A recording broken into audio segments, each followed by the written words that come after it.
الحمدللہ والصلاة والسلام علی رسول اللہ۔ نبی کریم صلی اللہ علیہ وآلہ وسلم کی بیٹیوں کا اللہ کے دشمن ابو لہب کے بیٹوں سے نکاح میں اشکال۔ سوال کیا گیا ہے نبی کریم صلی اللہ علیہ وآلہ وسلم کا اپنی دو بیٹیوں کا اللہ کے دشمن ابو لہب کے بیٹوں سے نکاح کرنے میں کیا حکمت ہے؟ کیا ابو لہب اسلام اور مسلمانوں کا دشمن نہ تھا؟ اور کیا اس کے دونوں بیٹے کافر نہ تھے؟ الجواب بعون اللہ سبحانہ وتعالی۔ اول، رسول کریم صلی اللہ علیہ وآلہ وسلم کی چار بیٹیاں تھیں اور ان کی ترتیب کچھ اس طرح ہے: زینب، رقیہ، ام کلثوم اور فاطمہ رضی اللہ تعالی عنہن۔ ابو عمر بن عبد البر رحمہ اللہ کہتے ہیں دل اس پر مطمئن ہوتا ہے جو روایات تواتر کے ساتھ نبی کریم صلی اللہ علیہ وآلہ وسلم کی بیٹیوں کی ترتیب میں وارد ہیں۔ وہ کچھ اس طرح ہیں: پہلی بیٹی زینب اور دوسری رقیہ اور تیسری ام کلثوم اور چوتھی فاطمہ الزہرا رضی اللہ تعالی عنہن ہے۔ ریفرنس کے لیے دیکھیے الاستیعاب صفحہ نمبر 612۔ رقیہ رضی اللہ عنہ کی شادی نبی کریم صلی اللہ علیہ وآلہ وسلم نے ابو لہب کے بیٹے عتبہ سے کی تھی، اور ام کلثوم رضی اللہ عنہ کی شادی نبی کریم صلی اللہ علیہ وآلہ وسلم نے ابو لہب کے دوسرے بیٹے عتیبہ سے کی تھی۔ اور سیرت میں آیا ہے کہ نبی کریم صلی اللہ علیہ وآلہ وسلم کی ان دونوں بیٹیوں کو ان کی رخصتی اور دخول سے قبل ہی طلاق ہو گئی تھی، کیونکہ جب سورۃ اللہب نازل ہوئی تو اللہ کے اس دشمن ابو لہب نے اپنے بیٹوں کو انہیں طلاق دینے کا حکم دیا تھا۔ ابن عبد البر رحمہ اللہ کہتے ہیں مصعب وغیرہ اہل نسب کا کہنا ہے رقیہ رضی اللہ عنہ عتبہ بن ابو لہب کی بیوی تھی اور اس کی بہن ام کلثوم رضی اللہ عنہ عتیبہ کی بیوی تھی، اور جب سورۃ اللہب تبت یدا ابی لہب نازل ہوئی ان کے باپ ابو لہب اور ان کی ماں نے دونوں بیٹوں کو کہا کہ محمد صلی اللہ علیہ وآلہ وسلم کی بیٹیوں کو چھوڑ دو، اور ابو لہب کہنے لگا اگر تم محمد صلی اللہ علیہ وآلہ وسلم کی بیٹیوں کو نہ چھوڑو تو میرا سر تم دونوں کے سروں سے حرام ہے، تو انہوں نے دونوں کو طلاق دے دی۔ ریفرنس کے لیے دیکھیے الاستیعاب فی معرفت الاصحاب صفحہ نمبر 594۔ پھر عثمان بن عفان رضی اللہ عنہ نے مکہ میں رقیہ رضی اللہ عنہ سے شادی کی، اور رقیہ رضی اللہ عنہ نے ان کے ساتھ حبشہ کی طرف ہجرت کی، اور وہاں ان کا بچہ بھی پیدا ہوا جس کا نام عبداللہ رکھا، اور عثمان رضی اللہ عنہ کی ان کی نسبت سے ابو عبداللہ کنیت تھی۔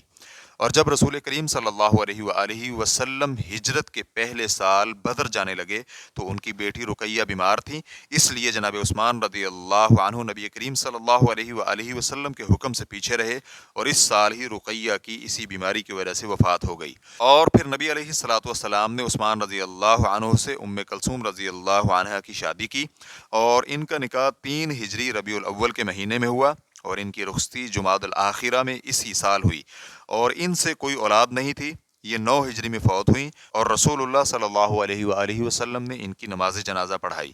دوم، رہا نبی کریم صلی اللہ علیہ وآلہ وسلم کی بیٹیوں کا ابو لہب کے بیٹوں سے شادی کرنے میں اشکال پیدا ہونا، تو اس اشکال کی کوئی وجہ سمجھ نہیں آتی، کیونکہ ابتداء میں مسلمان شخص کی کافرہ عورت سے اور مسلمان عورت کی کافر مرد سے شادی حرام نہ تھی، بلکہ یہ تو بعد میں حرام کی گئی، اور جب یہ آیت نازل ہوئی تو مسلمانوں نے کافر عورتوں کو چھوڑ دیا۔ فرمان باری تعالیٰ ہے یا ایھا الذین آمنوا اذا جاءکم المؤمنات مہاجرات فامتحنوہن اللہ اعلم بایمانہن فإن علمتموہن مؤمنات فلا ترجعوہن الی الکفار لا ہن حل لهم ولا هم يحلون لهن وآتوهم ما انفقوا ولا جناح عليكم ان تنكحوهن اذا آتيتموهن اجورهن ولا تمسكوا بعصم الكوافر واسألوا ما انفقتم وليسألوا ما انفقوا ذلكم حكم الله يحكم بينكم والله عليم حكيم۔ اے ایمان والو، جب تمہارے پاس مومن عورتیں ہجرت کر کے آئیں تو تم ان کا امتحان لو۔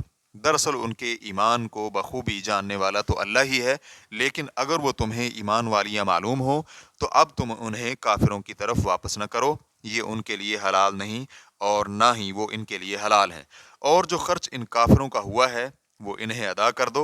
ان عورتوں کو ان کے مہر دے کر ان سے نکاح کر لینے میں تم پر کوئی گناہ نہیں، اور کافر عورتوں کی ناموس اپنے قبضے میں نہ رکھو، اور جو کچھ تم نے خرچ کیا ہو وہ مانگ لو، اور جو کچھ ان کافروں نے خرچ کیا ہو وہ بھی مانگ لیں، یہ اللہ کا فیصلہ ہے جو تمہارے درمیان کر رہا ہے، اور اللہ تعالیٰ بڑے علم اور حکمت والا ہے۔ سورۃ الممتحنہ آیت نمبر 10۔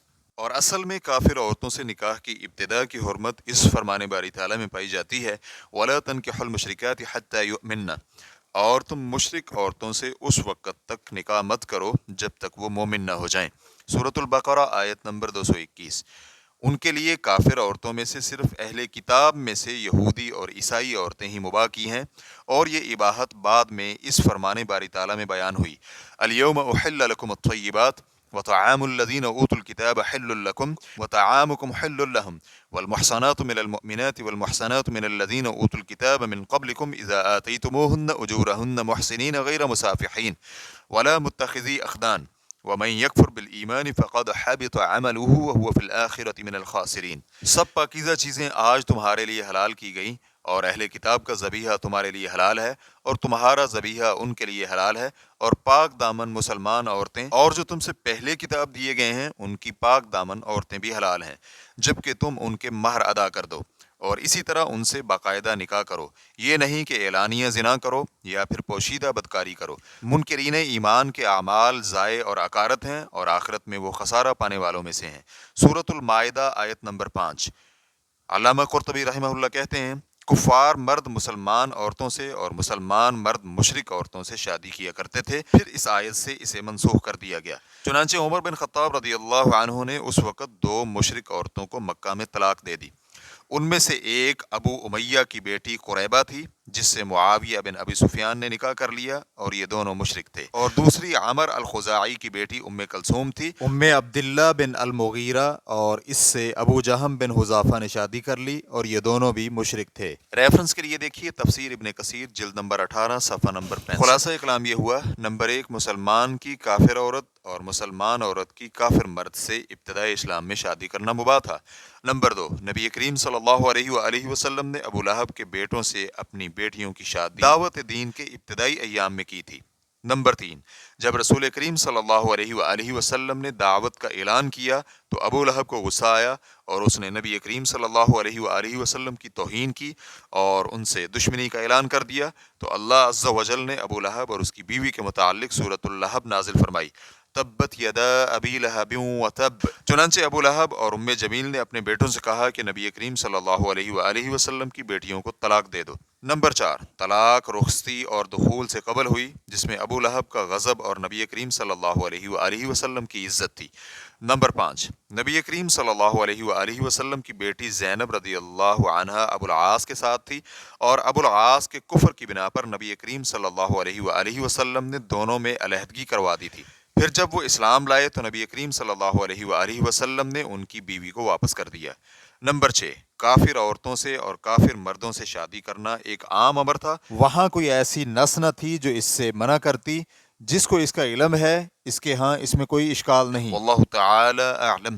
اسلام کیو اے ریکارڈنگز، مؤسسۃ الشیخ محمد صالح المنجد، المملکۃ العربیۃ السعودیہ، فتویٰ نمبر 118747۔ والسلام علیکم ورحمۃ اللہ وبرکاتہ۔